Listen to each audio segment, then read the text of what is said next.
I'm Rick Munn. This is No Risk, No Reward Media, and I'm happy to be joined again today by the one and only Karen Hunt. Karen is a writer, an investigative journalist, and author. She's a dynamo, is what she is, a fighter, a renegade, a traveller. But we're going to be talking today about the shenanigans and skullduggery and devastation that's currently ongoing in Los Angeles at this point in time. Karen, how are you doing? I'm doing good. Just sort of reeling from this because Los Angeles is, well, my city. I was born and raised there. I'm one of the few original Angelinos. A lot of people move there, but I was born there in the San Fernando Valley, Woodland Hills, and I've been through a lot of fires, a lot of earthquakes. So yeah, this is quite something for me to Well, experience. that's why I wanted to talk to you today. Who better qualified to talk about the background to what's happening here today, the ongoing events of what's happening here today, and of course, what's happening underneath the surface, not just the fires that we can see, but what's happening behind the scenes there too. Just to give you and our listeners a brief update as per right now, I'm looking at live updates of this happening as I'm recording this here. So fire crews are still battling at least three blazes. Some LA schools are set to reopen. That's a little bit of a glimmer of hope. However, the largest fire still burning is in the Palisades, is just approximately 10 to 15% contained. Weather forecasts are warning that strong winds, which fueled the infernos last week, are expected to pick up again. Then it goes on to say that these gusts are forecasted to peak at 70 miles per hour, are within normal ranges for Santa Ana winds. Fire crews tell the BBC. Well, I'm no expert, Karen, but I would imagine if I was a firefighter, the thought of a 70-mile-an-hour wind coming and fanning that inferno wouldn't give me much reassurance. What about you? Well, we have these winds every year, but they seem to be going on for longer than usual this year. I don't remember them. I don't know, maybe I'm wrong, but by January, they usually happen in the fall, and which coincides with being the driest time of the year in Los Angeles. And people forget that Los Angeles is actually a coastal desert, but in La La Land, nobody wants to think they're living in the desert. So I have to say, number one is that people there don't live like they should. There is some responsibility for the excessive way that people live there with their lawns and expecting to have so much water all the time. If you go to like Phoenix, for example, they actually have foliage that goes with the land. You don't see all this kind of greenery around. They have rocks and they have cacti and they have these different various things. And they also, it's more, the city was planned later on, so it's more spread out. But in Los Angeles, everything is sort of built one on top of the other. And this goes on for miles and miles and miles. So I think, number one, people need to understand that there needs to be a change in the way that people look at actually the environment in which they're living. You mentioned earthquakes and you mentioned fires, okay? Yeah, and being born and growing up in Los Angeles, these are nothing. These events would be nothing new to an LA resident or someone that spent all their life there. Now, with regards to earthquakes, there's not really a lot that we can do to prevent an earthquake. If the earth's going to quake and shake, there's nothing really that you can do about it or I can do about it. The best thing we can do is try and minimize any damage that's caused by an earthquake or have some plan in force to maybe get out of an area or evacuate. With regards to the fires, though, I can remember a few years ago, pretty recently, LA was up in flames. It was about 500,000 acres or so, or hectares of land had burnt to the ground. A lot of criticisms were leveled at the time to say that there'd been a buildup of scrub on forest floors and adequate fire breaks weren't there. The infrastructure wasn't there to tackle blazes when they broke out. But that doesn't seem to have been heeded to.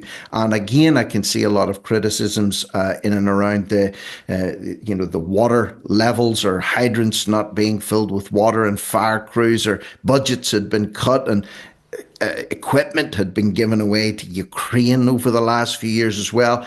Probably not best practice when you consider what's currently happening at the minute. It's crazy because California is the richest state in the United States, and we also pay pretty much the highest taxes. So you would think that they could at least take care of the basics knowing, I mean, every year that we have these fires, it's like a big surprise. Like this is the first time this has ever happened, you know. And I remember I can so many times just driving along the Ventura Freeway, and there's burning on either side of the freeway, you know, the fires. Yeah, I remember back to 1970 was a huge big fire. I actually did a piece, a whole history. There's a LA County Fire Museum tracing fires back to 1900. And, you know, I mean, this is not, there's actually fires that have burned a lot more acres.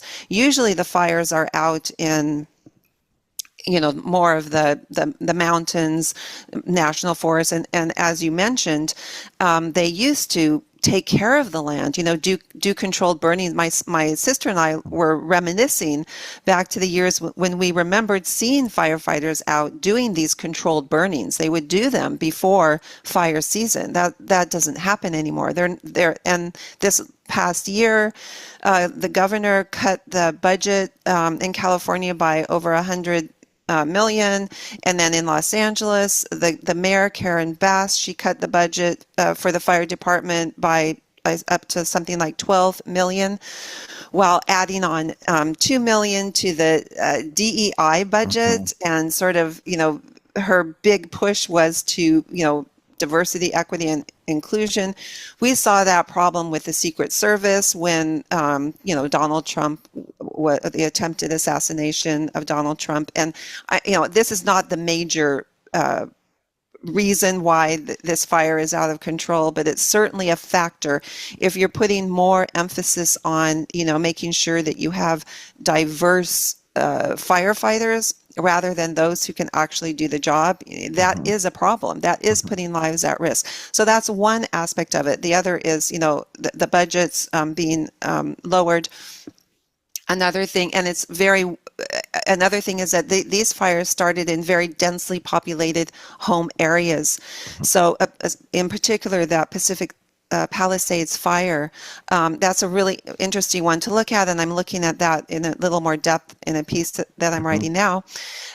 First of all, we don't know how these fires started yet. Very often power lines fall down. For example, where my daughter lives, it's more outside of the city, or I mean, it's more in this sort of more rural area. They turn the power off. Whenever these high winds come, they turn the power off because a lot of times the winds can down power lines, and that's how fires can start. But in the city, they don't do that. They just refuse to, because they don't want to turn the power off for so many people. So they keep the power on. So they don't know. Now the electricity department is saying maybe that was a factor. Another factor, this huge big reservoir was emptied last year, a reservoir that could have provided water for Pacific Palisades. This all happened last year. Cutting the budget, the reservoir emptying. So I watched as people were outside their homes burning, and the fire trucks are just going by because there's no water in the fire hydrants. There's nothing that they can actually do to help these people. It's horrific. Where my son lives, there was it's suspected that that's another smaller fire that was more easily contained, but it's suspected that an arson started that fire. I mean, and when I looked back at the history of fires, as you get progressively closer to now, you see more and more arson fires, more and more arson, and the man that he was out there with a blowtorch starting a fire. The residents tackled him, and I thought it was nice to see Angelinos out tackling the guy rather than, you know, filming it and putting it on YouTube. But obviously it affects them personally. So they were out and tackled the guy. He was arrested, and then he was released because there wasn't enough evidence to keep. I mean, it's like insane. It's insanity. So these are the types of crazy things that happen. And I'm looking at it a little more deeply, because if you take, for example, Pacific Palisades, everybody is saying, and I said it too initially, well, this is one of the wealthiest areas, the most desirable areas to live. And certainly there's plenty, and that's why a lot of the celebrities are coming forward to complain, because a lot of them are lost their homes there. And everyone's saying, well, they have second homes to go to, they're not really going to suffer. However, there are plenty of people in Pacific Palisades who aren't that wealthy. There are plenty in Los Angeles. There are plenty of older people who've had their homes for a very long time. And again, last year, insurance companies such as Farmers Insurance cut thousands of insurance policies, and insurance, both health insurance and, earthquake and fire insurance, they're leaving the state because of these problems in the state. So a lot of people there in Pacific Palisades in particular are without insurance or inadequate insurance. People can no longer afford the insurance, so they will not be able to afford to rebuild their homes.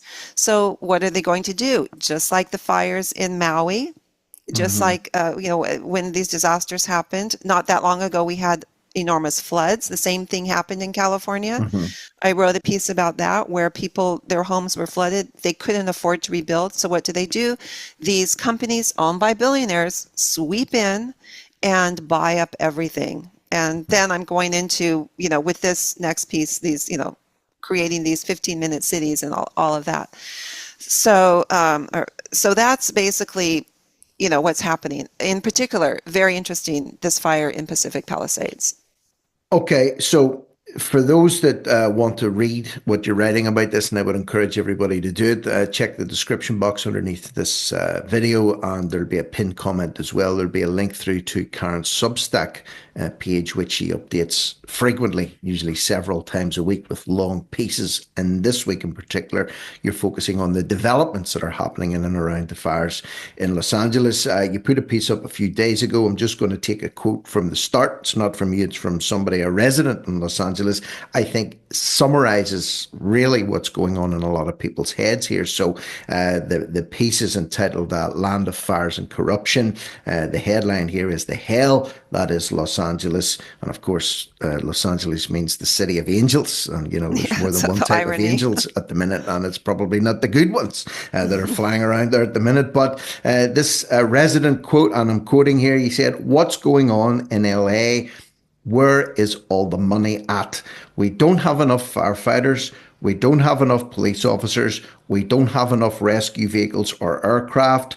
The sidewalks look like dirty alleys. Homelessness is taking over the streets. LA is not safe. Los Angeles pay a lot of taxes. And as you pointed out, highest taxed place, probably the wealthiest place in America. We look like a third world country. We want answers." Now, whether or not this chap or anybody else gets the answers that they want, it remains to be seen over time. But from what you've said and the history that you've give me or give us briefly here in the last 10 or 20 minutes, from what I'm reading here and looking at it from the outside in, I'm saying, one of two things is in play here, predominantly either gross incompetence, the like of which I've never seen before, which would really warrant anybody that's in any kind of position to be removed immediately, or something more sinister going on potentially. It could be a land grab happening, pricing people out of the area, can't afford the insurance, place has been burnt to the ground. What do people in that position do? They're in no position to bargain or barter over anything. They're homeless. They haven't got anything to their name. They've lost all their possessions. Where are they supposed to go? They'll take any lifeline they would take, I would imagine. I know I would, if I was standing on a pile of ash with nothing to my name, no insurance, and thinking, where am I going to go now? Would I not be ripe for the picking for some unscrupulous investor type if they wanted to come in and liberate me from my land? Yeah, it's obviously, it's a combination of both of those things. You have leaders who increasingly are just corrupt, have no integrity. We saw it it started in COVID, and in COVID, they were raising rents. More and more people cannot afford to buy there, so they're renting. So it makes people more and more vulnerable. And I mean, I saw it in during COVID when you had Governor Gavin Newsome sitting with all his buddies in one of the most expensive restaurants in California. It's called French Laundry, Mhm. maskless, celebrating the birthday party as he was insisting that everyone else is locked down and wearing masks. That right there should have gotten him out of office. Mhm. There was a recall. Election recall, people still voted him in. I don't know how much of it is, corruption, even with the voting, but I can tell you as a Californian, there's enough people there that it's crazy, that will just keep voting these people in, voting Mhm. these people in. I don't understand it.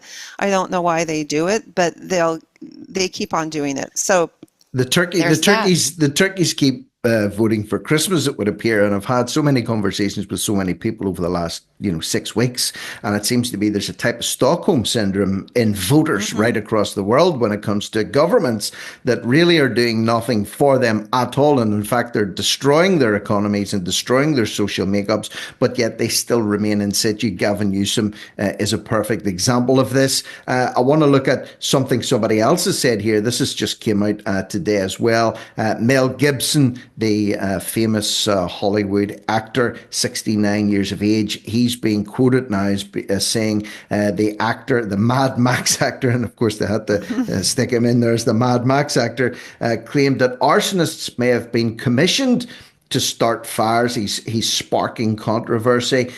He's saying, "I know this sounds crazy, but this could have happened." He appeared on Fox News. I think when the fires were happening last week, he was doing a podcast with Joe Rogan, and he was being asked what will happen if your house burns down. He says, "I'm not sure. Maybe it'll liberate me from my stuff."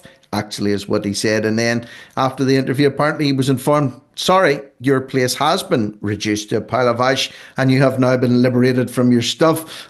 Gibson questioned whether there was a purpose in mind behind the blazes, which had then destroyed an estimated 10,000 homes across Los Angeles. And then he went on to say, "It's an insane thing to think, but one begins to ponder whether or not there is a purpose in mind. What could it be? Do they want the state empty? I don't know." So he's saying, "This is what I think. I know this sounds crazy, but this is what it might be. But then again, maybe it's not." So certainly he's voicing maybe what a lot of people are thinking in their heads. From your communications with people that live in LA, which I'm sure you have many friends that are still there, then you're finding out how they're doing. How do they feel about all this? The man or the woman on the street, let alone a Hollywood superstar or the governor or the mayor. How do Los Angeles feel at the minute? Angelinos. We call Angelinos. ourselves Angelinos.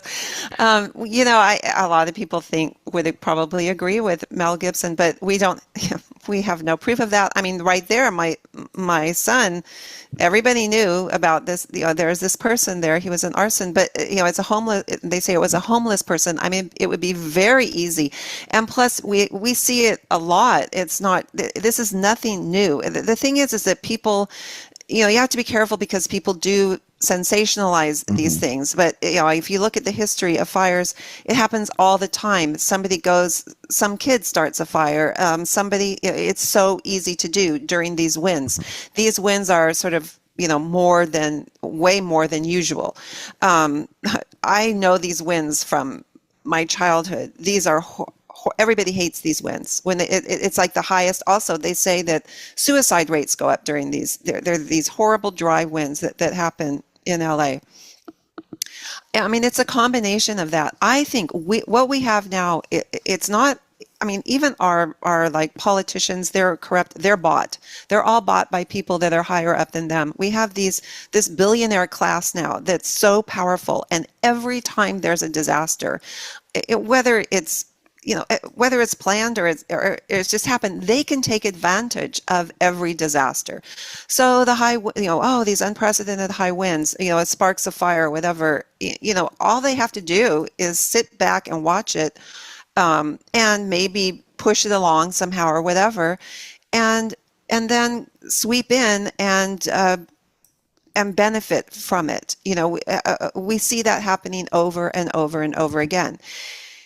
I'll be interested to see what happens in Pacific Palisades because it's completely, I mean, it looks like a war zone. And I wanted to say, yeah, the irony is that the funny thing is that Ukraine has just offered to come in with firefighters and help Los Angeles. Now, if that's not the weirdest thing you've ever heard, Yeah. recently, I don't know what is. Like, as if they're all sitting there twiddling their thumbs in Hmm. Ukraine, wondering what to do. And then we have the wealthiest state in, I mean, that really makes California look bad, right? I It mean, does. we shouldn't be in a situation where this war-torn nation is offering to send us firefighters. I mean, this is just like too And weird.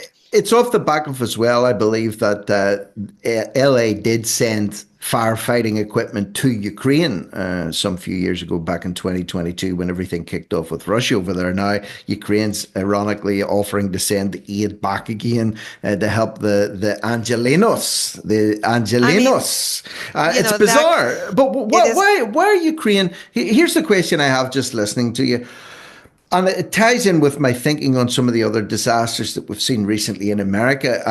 Under the Biden administration, the response has been shambolic at best and non-existent at worst in many of these occasions. For example, the worst one being the Maui fires that happened last year. I believe the criticism that was leveled at the Biden administration for the lack of support and the lack of aid that was made available there was Mhm. shocking. So why, or maybe you can answer this for me, but is the level of response so far, given that we're nearly a week into this, is it comparable in its absence to what happened in Maui?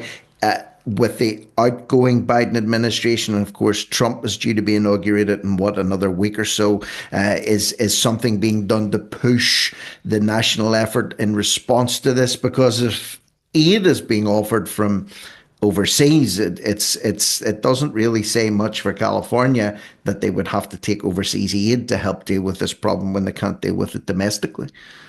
Well, it's similar to the fires in on Maui because, they said the same thing. This didn't seem like a natural fire. It seemed like it was on purpose. I mean, and again, it happened inside Lahaina, so a major, wonderful, beautiful old town, historic town that was basically, so much of it burned to the ground. And then, of course, but in that case, you had all these billionaires that have bought up, and I actually wrote a bit about this in one of my pieces. So much of the land they own.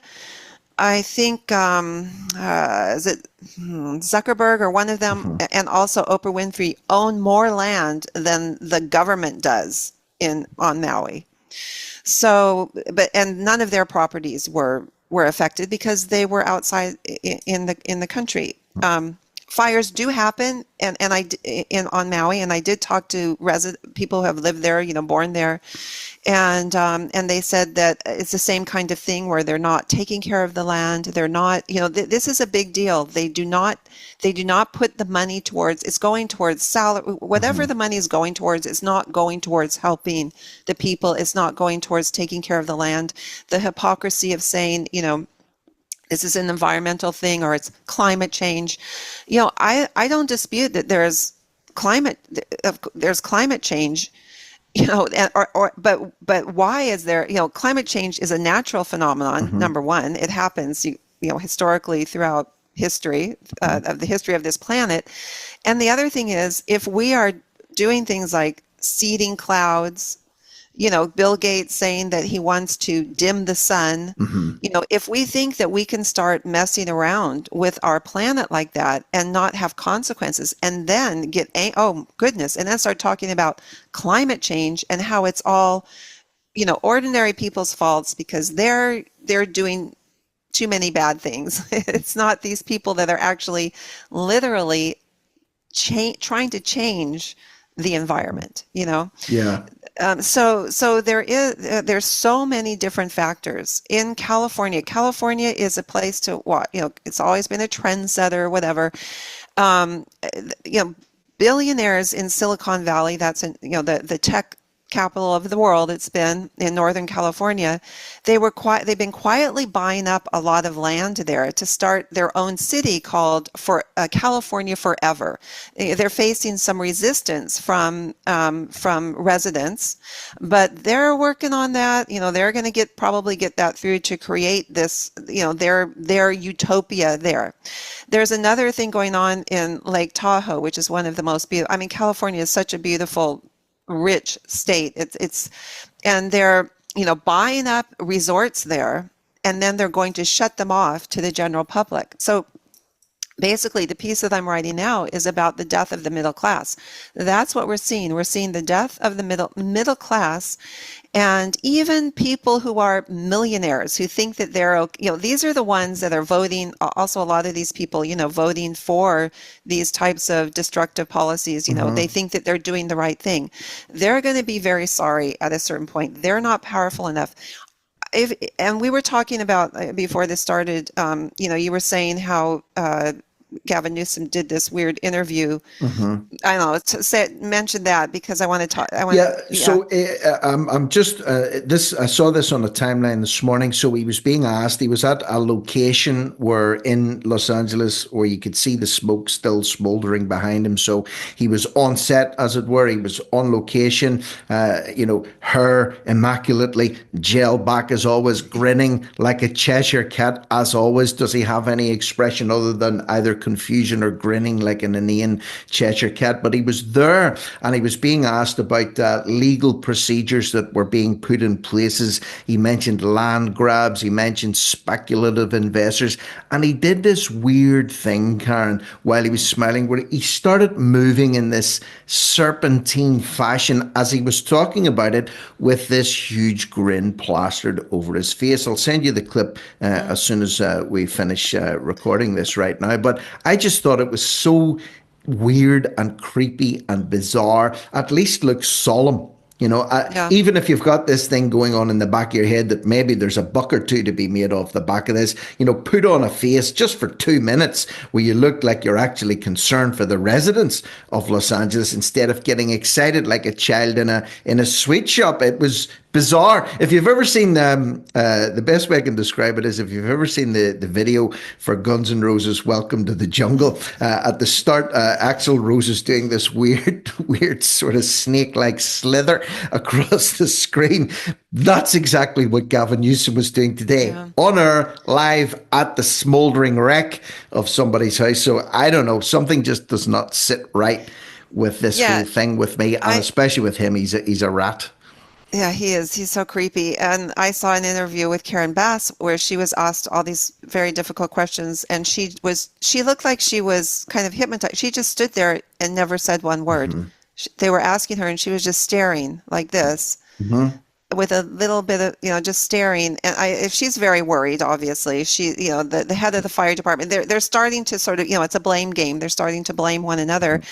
Gavin Newsom has more power. He's saying he's come out strong saying he wants to make an investigation of all of this, who's to blame and all of that. But politicians remember that they are, see, like there's a hierarchy, and the billionaires have all these layers of protection between them and being ever held accountable for anything.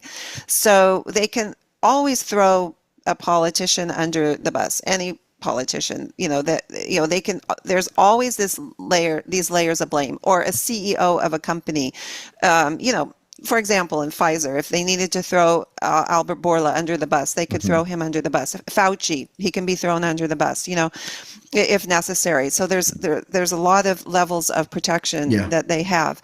So that's, that, and I do see that politicians beneath their bravado, these people are slaves.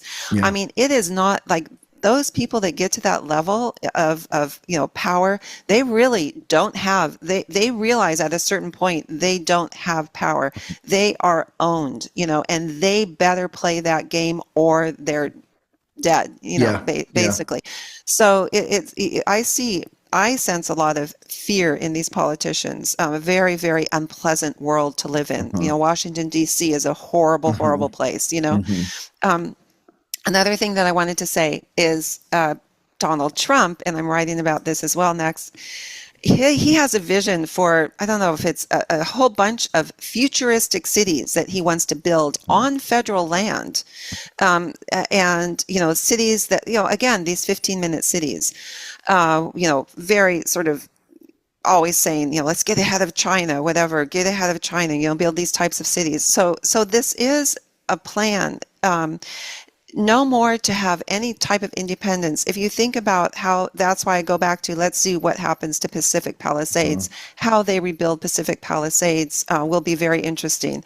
But there's nothing wrong theoretically with 15-minute cities. It actually sounds great. You live in this little, in a neighborhood atmosphere, a lot of greenery, everything within walking distance, everything that you need, that's fine. But the thing is you cannot get out Yeah, then. even if you want to. That's the thing. And not only that, and the worst layer of all of this, which is going towards, is the invasion of your mind. Overlords, the despots, the dictators, they always are obsessed with controlling the populace. But now it's something very different. They can actually, they want to implant things in you.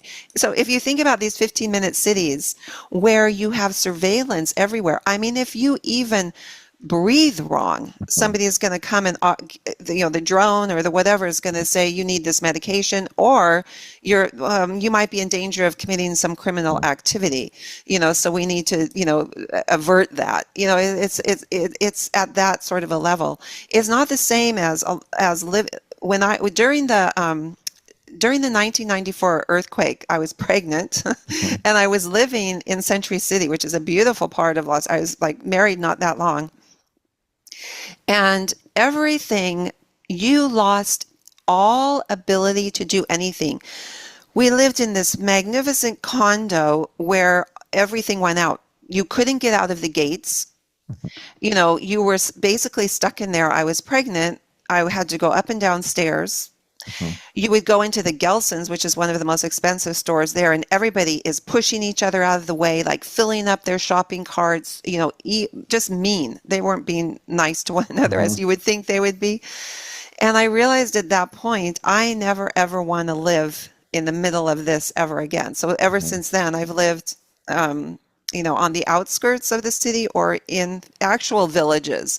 So a 15-minute city is not a village because you're surrounded by millions upon millions of other people and other little entities, and you cannot cross over those boundaries. So that's, this is what we're heading towards, sort of capturing people there and then capturing people inside of virtual realities to give them this other layer of a world, to make them think that they have this, expansive world that they're living in when they're actually trapped inside this little world. So that's sort of the progression, I think, of where this is all going, which is a huge, big topic. But Well, I think,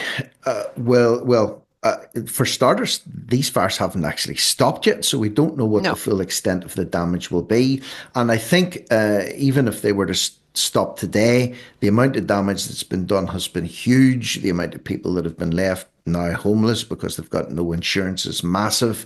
There are vultures, no doubt, circling around looking to see how they can make a buck off the back of this disaster. And I suppose, I think, if I'm not mistaken, in 2028, Los Angeles is due to host the Summer Olympics, I believe. So that's not that far away. It's only another 3 years away. And it takes time to rebuild the city back literally from the ashes, depending on how far this fire actually spreads.